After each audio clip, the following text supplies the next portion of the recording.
Shalom, saudara-saudari yang dikasihi Tuhan Yesus Kristus. Sebelum kita memulai aktivitas kita pada hari ini, kita akan mendengarkan firman Tuhan. Untuk itu terlebih dahulu, marilah kita berdoa. Kasih karunia dan damai sejahtera dari Allah Tuhan Yesus Kristus kiranya menyertai saudara sekalian. Amin.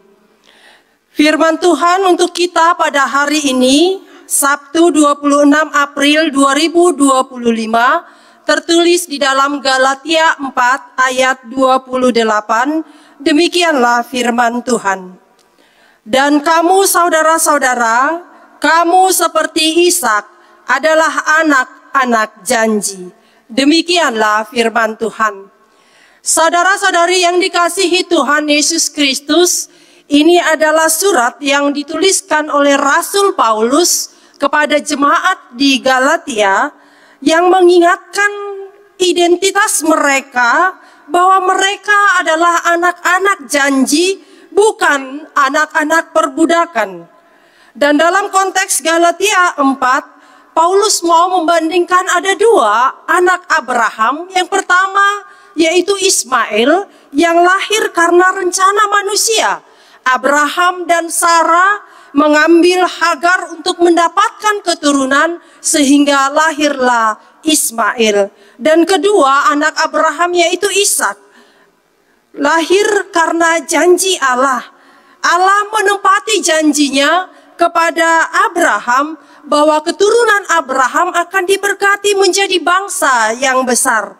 Meskipun Sarah sudah tua, tapi Allah tidak lupa dengan janjinya.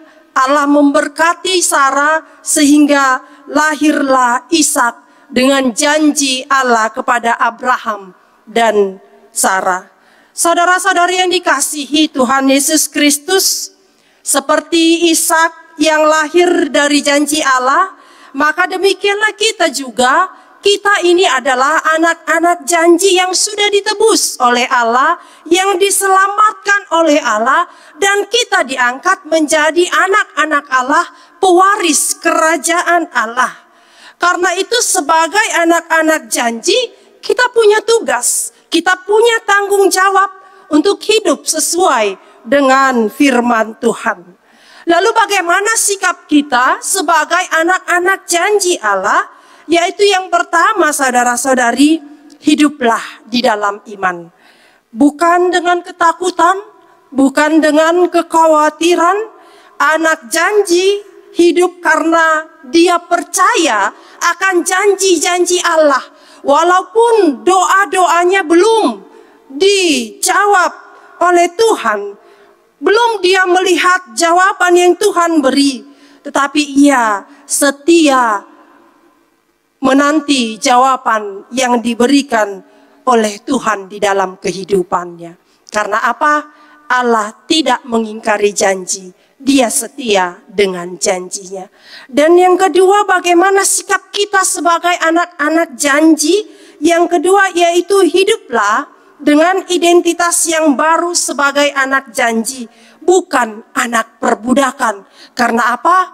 Karena kita sudah ditebus, kita sudah diselamatkan, dan kita sudah diangkat menjadi anaknya dan menjadi pewaris kerajaan surga. Jangan lagi menjadi hamba dosa, jangan lagi hidup di dalam dosa. Jangan seperti seorang anak yang diangkat oleh seorang raja tinggal di istana, tetapi kelakuannya seperti anak jalanan. Ia tidur di lantai, ia takut makan, ia takut tinggal di istana. Sedangkan dia sudah diangkat menjadi anak raja. Saudara-saudari, sama seperti kita. Kita sudah diangkat, kita sudah ditebus, kita sudah diselamatkan dan diangkat menjadi anak-anak Tuhan. Tetapi ketika kita melakukan apa yang tidak berkenan di hadapan Tuhan, sama saja seperti anak yang sudah diangkat oleh raja, tetapi kelakuannya, hidupnya, sifatnya, dia seperti anak jalanan. Saudara yang dikasihi Tuhan, kita adalah anak-anak yang ditebus. Hiduplah dengan kehidupan yang baru yang diberikan oleh Tuhan. Dan yang ketiga, saudara-saudari, bagaimana sikap kita sebagai anak-anak janji membawa berkat bagi orang lain. Karena kita adalah keturunan Abraham secara rohani, maka kita juga dipanggil untuk menjadi berkat bagi bangsa-bangsa lain. Menjadi berkat di dalam lingkungan kita, menjadi berkat di dalam keluarga kita. Tuhan Yesus menyertai dan memberkati kita. Karena itu saudara-saudari yang dikasihi Tuhan, mari lakukanlah sebagai anak janji yang taat kepada Bapa yang di surga. Amin. Kita berdoa. Terima kasih Tuhan buat sapaan firman-Mu pada hari ini ya Tuhan. Engkau mengingatkan status kami ini adalah anak-anak yang ditebus, anak yang diselamatkan, dan anak yang Engkau angkat menjadi pewaris kerajaan Allah.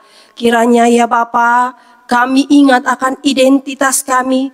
Kami tidak lagi hidup di dalam dosa, tetapi hidup sesuai dengan firman-Mu. Kiranya Tuhan Yesus yang memberikan kekuatan kepada kami, tuntun setiap langkah dan perjalanan kami pada hari ini. Kami puji, kami muliakan nama-Mu.